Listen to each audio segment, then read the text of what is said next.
Karena kotoran telinga itu sendirinya setelah dia akan kering, itu akan keluar secara sendirinya dengan gerakan rahang yang kita perbuat. Misalnya dengan berbicara, dengan mengunyah.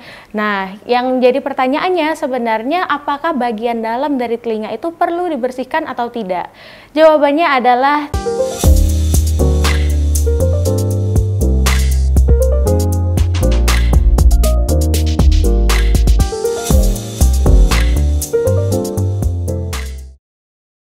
halo Sobat DRV, kembali lagi bersama saya Dr. Adela. Di kesempatan kali ini saya akan berbagi informasi sebenarnya boleh atau tidak sih membersihkan bagian dalam telinga. Nah, sebenarnya siapa sih Sobat DRV di rumah yang sering mengorek bagian dalam telinga? Nah, mengorek ini itu bisa banyak banget ya yang dipakai, misalnya pakai cotton bud yang kapas itu, atau bahkan sampai alat yang terbuat dari besi. Mungkin orang-orang yang sudah lanjut usia itu biasanya mengenal alat pembersih telinga itu menggunakan alat dari besi yang ujungnya sedikit agak berbentuk bundar itu.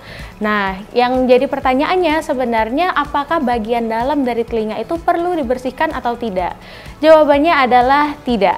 Karena kotoran telinga itu sendirinya setelah dia akan kering, itu akan keluar secara sendirinya dengan gerakan rahang yang kita perbuat. Misalnya dengan berbicara, dengan mengunyah. Setelah kotoran telinganya kering, kotoran telinganya itu akan keluar menuju bagian luar, dan nantinya yang perlu kita bersihkan hanya bagian luarnya saja.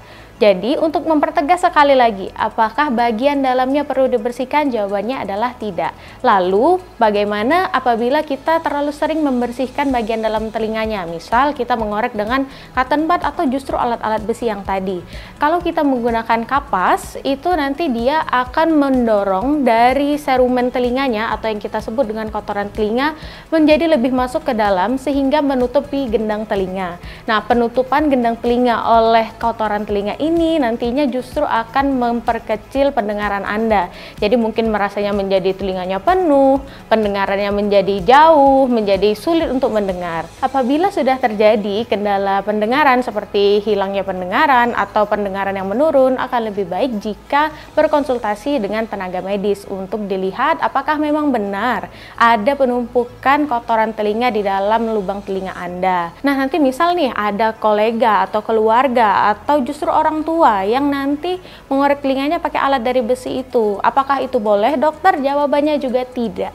Karena alat-alat dari besi itu nanti akan membuat luka-luka kecil di bagian lubang telinga yang akan memungkinkan menjadi port di entry dari bakteri, atau bahasa sederhananya menjadi tempat masuknya bakteri. Nah, di situ nanti dia akan terjadi infeksi.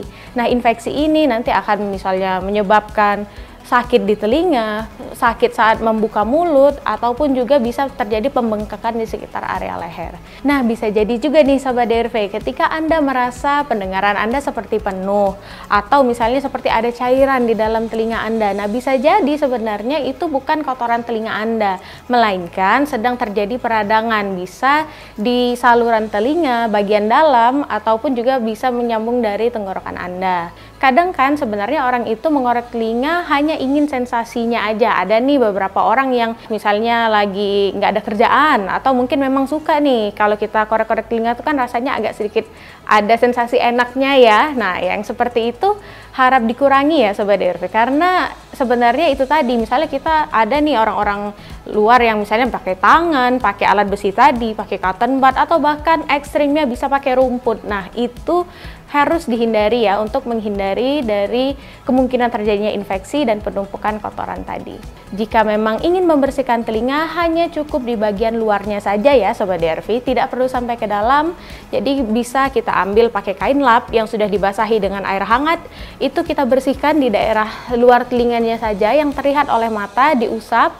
Lalu nanti cukup kita lihat sudah ada ternyata kotoran telinganya seperti agak warna kekuningan seperti itu. Nah Sobat DRV, itu tadi informasi dan tips soal membersihkan telinga.